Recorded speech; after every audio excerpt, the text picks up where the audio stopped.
Hello, everybody. Welcome to Recovery Lab TV. My name's Chris. I'm your coach and sports therapist, and welcome to another video. Today's video is all about my journey through my Ironman nutrition. Now, the point of this video is one, I was asked to make a video to showcase kind of my journey to kind of normalize things in regards to helping those doing their first 70.3 or first Ironman.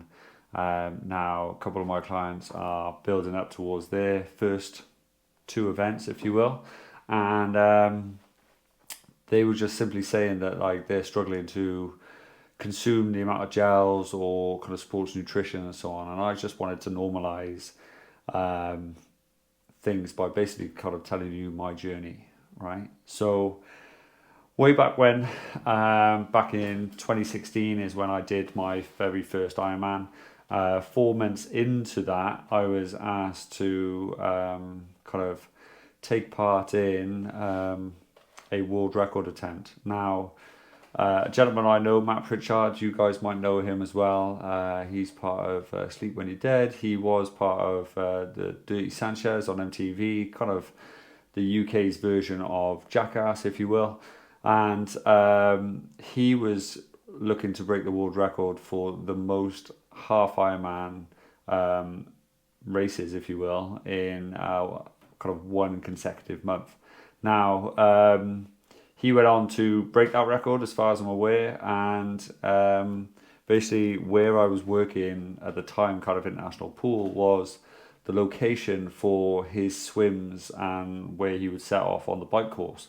The run would always take place in a different location. It was sponsored by Peter Allen estate agencies at the time, and he would run from a different Peter Allen store, if you will, to do the half marathon. Now, I was 4 weeks into my training. Management at the time asked if I would participate in it, just to kind of do a marketing thing. I thought, why not? Become part of this team of people. As it got closer, unfortunately, less and less people wanted to help out, if you will, and it ended up kind of being me, Matt, and a bunch of people that knew Matt, and they were far more experienced than I was. The swim, I came out literally last but one, and at the time I was really kind of blew away because at the time I was swimming around 3k an hour, so I thought I was not a bad swimmer, but it turns out that obviously comparing it to a bunch of people that do this full time, I was just getting started, and kind of went outside. Everyone assumed that it was like, right, okay, we've all ridden as part of a group before. I put my hand up and was like, I haven't. And it was like, right, you're straight at the back, So I was like, okay, all right, sweet. And then on the run, most people had left and just done the swim and the bike that day. And then there was a smaller group to which, to my surprise, they kind of ran out at 4:30 per kilometre pace. And I was able to hold on for the first kind of 10k of it, and then they just left me in the dust, Now, nutritionally, I didn't know anything about anything at this point in time. I picked up a pack of four Lucozade sports bottles. I picked up a pack, and there's either 5 or 10 in a box of SRS sports gels, and this was like the first time I'd ever really taken these gels at this sort of level. Other than that, I kind of on my first half marathon, for example, at mile 7, they had water gels and stuff like that. I grabbed one then and kind of took it for my first time, and that was like a high five sports nutrition gel, which is like a water-based gel. That was bad enough at the time, and then I hadn't really taken anything other than this very moment, halfway through the bike, my stomach was like, this is way too much, you need to stop, and so I stopped eating, I stopped drinking, and lo and behold, my performance then started declining and crashing and burning. Now, I knew nothing about electrolytes and sodium and that sort of salt intake, sweat ratios, never knew anything about it. So lo and behold, on the run, I ended up cramping my entire right leg, went into cramp. I was kind of around Roath Rec at the time, which is a big community park next to Roath Park, and I was gripping onto the metal bars by the tennis courts for dear life as this entire right side of my body just seized up, cramped up. I had a little old lady come outside from her house across the road because she see me slowly making my way to the floor, and she was like, "Oh my God, can I help in any way?" I kindly said, "No, please go away," because I was just dying and didn't really know how to communicate with this woman at the time. And yeah, it kind of I managed to get through and kind of soldier on. 20 minutes after everyone else finished, I kind of came up the road and they were like, "Oh, we thought you left," and I was like, "No." Soldiered on and so on, and got it done, and that was literally my first ever half Ironman experience. Totally blew up. But my point in telling you this story is, naturally, do not try new things on race day. Training is where you test things out. Your main race is your A race.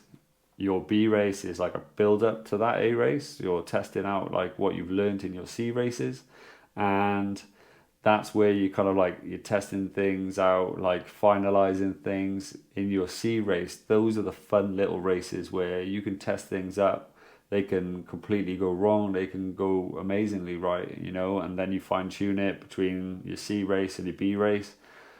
Then you're kind of dialing in what you're going to do, and then you're kind of going up to your A race when you kind of definitively know what you're going to do. Now, that process for me is going out and having a eating and drinking strategy, like a fueling strategy, where at the start it was very much like consume a 500ml bottle every hour and eat something every 20 to 30 minutes. So I'm consuming two things every hour. Now, that could be a gel, that could be a bar, that could be a combination of real food or sports nutrition food.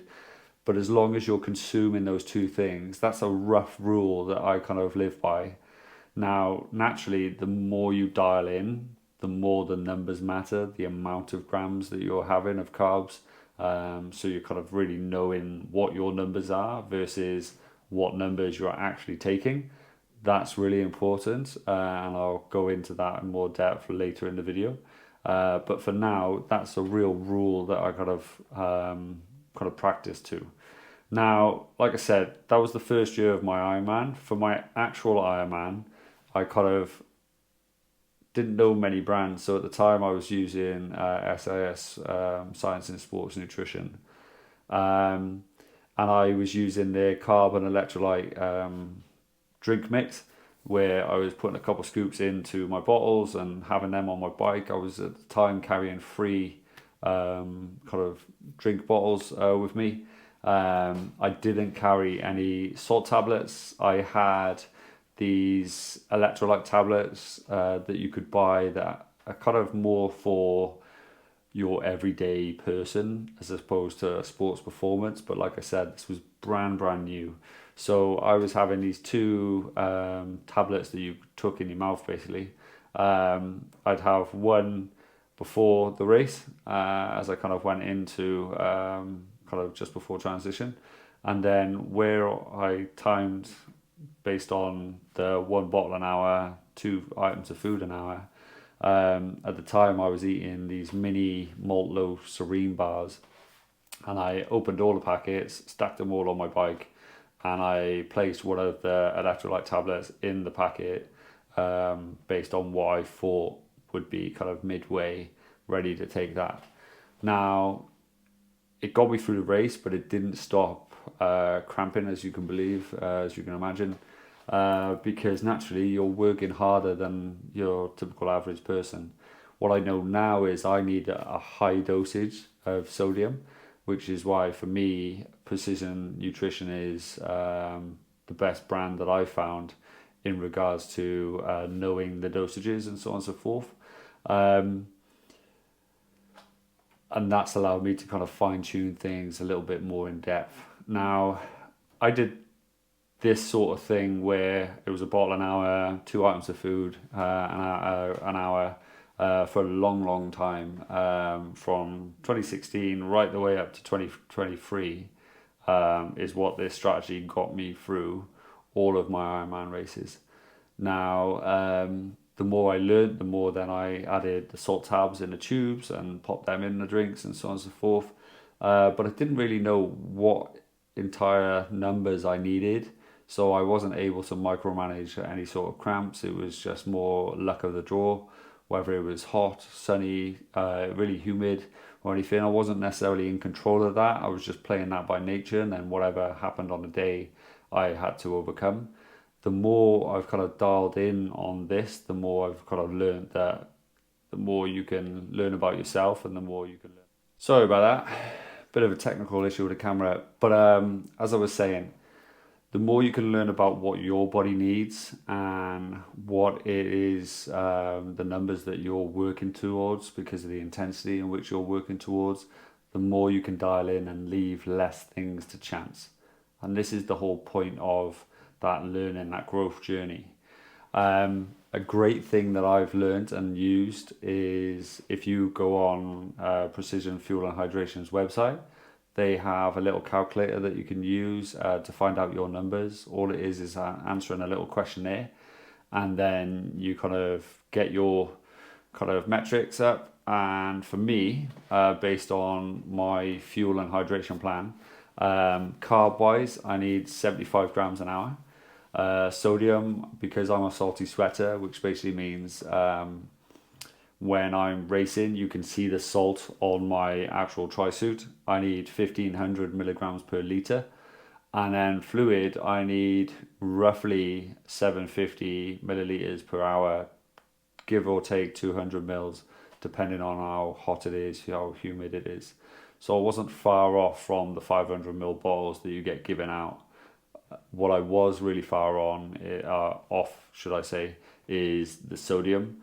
And another thing was I didn't know how many actual carbs that I was taking on board every hour.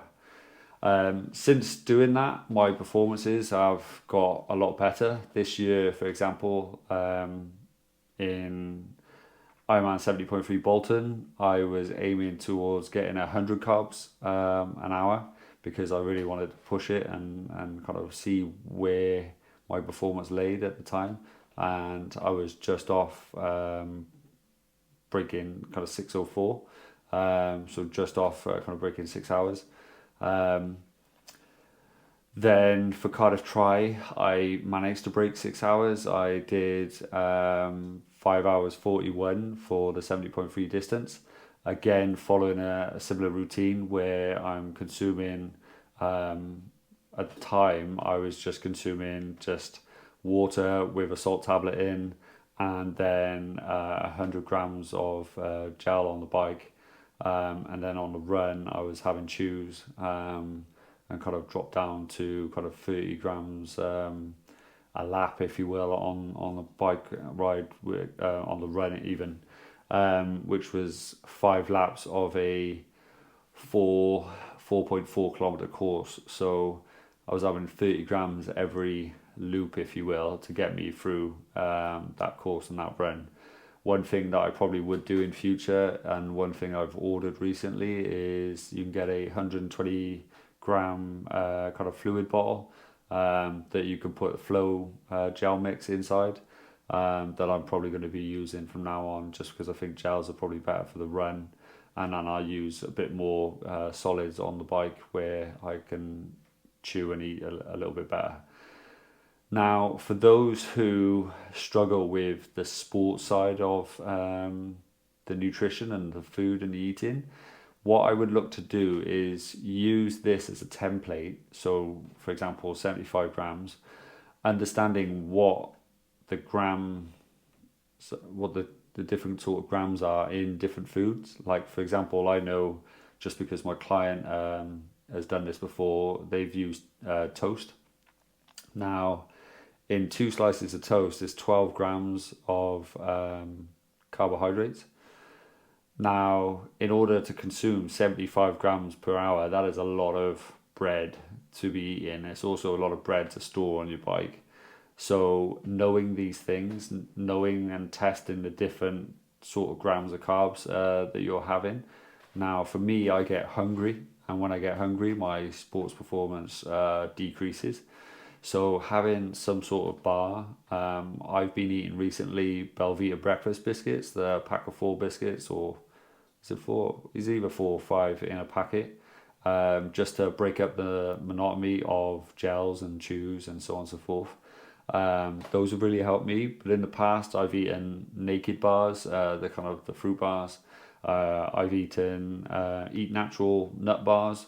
I know people that have eaten pork pies. I know people that have stopped on their special needs bag on an Ironman and had a Big Mac burger. I know someone who stopped and had a personalized Domino's pizza in their special needs bag. Now, although I wouldn't recommend the last two, understanding that first of all, you have to train and your body is used to what you're eating. So, yes, there is a sports science variation where you're kind of dialing in and you want your gels, your chews, your drinks mixes, because it's the fastest way to get that energy source into your body and they're designed to absorb at a quicker rate to help boost performance. However, if you haven't trained that way or naturally, now speaking from my own personal experience, this stuff is expensive, right? So for me, having a few packs of Belvita biscuits and a few chews help balance the cost, right? I'm not the richest person by any stretch of the imagination. So for me, having four gels cost roughly 10 quid.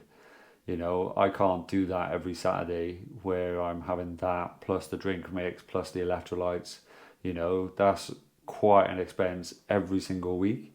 So what I train my body to do is I have the gear, I go out on a ride. Some days I will use it routinely, and I've switched my Garmin device. So this is a Garmin Edge. It sets a reminder that every 10 minutes it goes off and tells me to drink, and I literally have a mouthful, right? Mouthful for me, because I have a big mouth, is roughly 100 mils, give or take, which means within five mouthfuls, that 500 ml bottle is gone. That's 50 minutes, roughly. Now, that compared with food where you're just grazing, you're little and often, because what that does to your stomach is it kind of calms it down and it's slowly digesting things as you're slowly replenishing it. So my drink timer goes off every 10 minutes and my eating timer goes off every 15. And all it is just a bit of a mouthful, you're chewing it.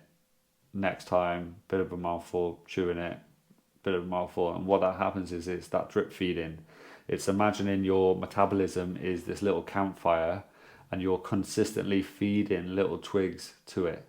Because if you stick a big log on there, initially it kills the fire and then it has to work really hard to then ramp up that fire and become a really big campfire.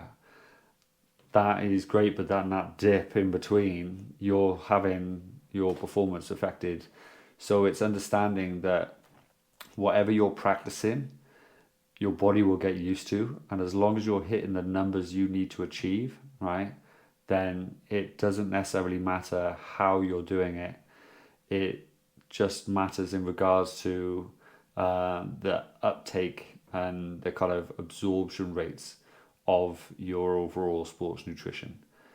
Now, another thing that I also do is I'll take all my stuff with me, and then some rides are kind of like similar to an emergency button where it's kind of behind in a case behind the glass, and you gotta smash it to then press the button to sound the alarm.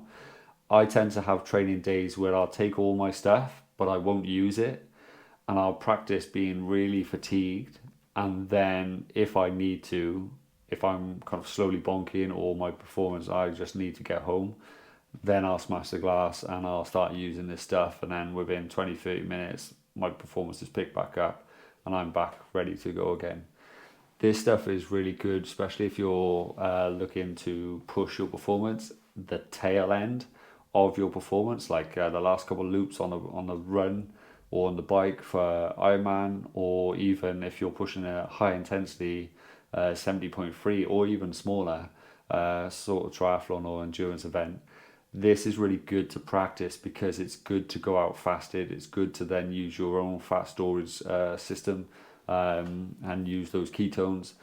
And it also then kind of works you mentally towards that end stage as you're kind of fatiguing your body all the way through. Now, obviously, you need to do that in a safe way. If it's absolutely roasting outside, do not just dehydrate yourself for the sake of dehydrating yourself. Be sensible with it and work with your body. The whole point in this video, if you will, is finding out what works for you as a human being and what works for you and your body. Like, for example, a couple of years ago, 2023, I had the hottest Ironman Wales race that I've ever had. I consumed 10 500 milliliter bottles just on the bike alone because we had this giant heat wave. I've never ever thought that I would ever drink that much in a day, let alone just on the bike portion of the race. Now, I didn't pee once, I didn't use toilets once. It all came through and out of me in sweat. And then that run really affected me at the time. At the time, I was using kind of Morton gels and Morton products. And then also, unfortunately for me, that they lost my special needs bag at the top of New Hedges, and they'd accidentally given it out to somebody else. That for me, unfortunately, kind of affected my race, especially the run, because up until that point, my bike split was probably the best. Sorry about that. At the time, it was probably my best ever bike split at the time in regards to nutrition. I was getting more dialed in. And then I got to New Hedges ready to grab the second half of my bike nutrition. And unfortunately, it just wasn't there. I then chose not to use the stuff on the course except the water and the electrolytes because Precision Fuel and Hydration just started being a brand ambassador for Ironman. But the Gatorade really affects my stomach in a bad way. And some of the other kind of gels and stuff like that really affects me in a bad way. So knowing that, I made the conscious decision not to refuel, which meant the run was very interesting, to say the least. And I ended up really struggling with heat stroke, especially on the second lap, going into the third. And then using kind of Coke and Red Bull to kind of really spike that energy. But it's not ideal because it leaves you really gassy and bloated whilst you're running, which isn't the nicest. Now, what I would recommend, personally, having said everything I've said, is to go off and jump on Precision Fuel and Hydration's website, get that kind of free service where you can find out your numbers as a go-to, and then reverse engineer what your nutrition looks like. So if you're fueling, what I would look then is go, right, okay, if you can have a carb and an electrolyte mix, if you can, if you can tolerate that, and kind of slowly feed it into your workouts, whether it's a kind of a 1 hour turbo session or whether it's a long ride where you're just having it kind of diluted and getting yourself used to that. That's really going to help because it's liquid carbs, and it helps take off those numbers. And then you could have, say, a real food element and then a sports element within that kind of hour rate. Or if you need real food, then it can really help you towards that and understanding, right, have a little Google, how many carbs are in this Eat Natural bar, or how many carbs are in those Belvita biscuits, or in a couple slices of toast, or in a banana. So then that way you know what you're getting and how often you're getting, so you know what then to carry on your transition areas. Now, typically, I would say Ironman are very good, and they don't normally hand out special needs bags. So for the first timers, don't freak out about that. That was literally a one-off, and in the 10 years I've been doing this, it's literally happened once and once only. Um, but yeah, I would work from there and then just practice. Like I have had little Haribo packets, the 10p packets of sweets that I've had in my back pockets, where every so often, as a good reward or a little treat or a little pick me up, I've just ripped them, poured them in, and just had something just to pick me up mentally. I've also used the little Mau Mau strips that I've stuck, because they're super thin. You can store them in your little bike box on your bike, and they really help. And then one thing I've often said to my athletes is, in regards to special needs bags, or carrying this one thing on your bike, if you were having the worst day and it was the worst weather, you weren't having the race of your life, something to pick your mood up, to then change the picture, what piece of food is that going to be? For me, the very first time I did Ironman Bolton, it was a Cadbury's chocolate boost bar. I had one in my special needs bag that I had halfway around. I had some chamois cream in there and a spare in a tube, and I stopped off. I picked that stuff up, and it picked my mood up no end. I'm a massive chocolate fan, and having that there just allowed me a couple minutes of pleasure whilst I was pushing myself and working really hard. So have a little think about those sorts of things as well. And by all means, in the comment section to this video, put in all the things that you eat, because it's the comment section that people also are drawn to, and it's a comment section where we're naturally going to learn from everybody else as well. There's no right or wrong way in doing this in regards to kind of getting around, and hopefully this video has showcased that I've done a lot of Ironman in a lot of different ways. It's just now that my body is getting used to it, and I've found a brand that helps me and my stomach. Naturally, I'm now sticking to that brand and getting used to that brand. And it's just like eating your regular meal, your regular Tuesday night meal, for example. Your body gets used to that on a weekly basis. Now, if you can get used to eating and drinking whilst training, effectively it's the fourth discipline that no one really kind of talks about. All right. Hope you've enjoyed this video. I hope this helps from a kind of a real perspective, in the sense of sometimes it's really hard to know. One of the main reasons why I personally use precision is the numbers on the products. The gels have 30 grams. It has a 30 number in big right on the front. The chews have 30 or 60 grams, depending on the carb mix has 30 grams on. So it's very, very simple, and it's hard to not treat it as such. So for me, it's just thinking less and doing more. So that's why I tend to use that brand. But regardless of whether you use that brand or another brand, just get into the fine details of flipping over the packaging and finding out exactly how many grams you have in that product.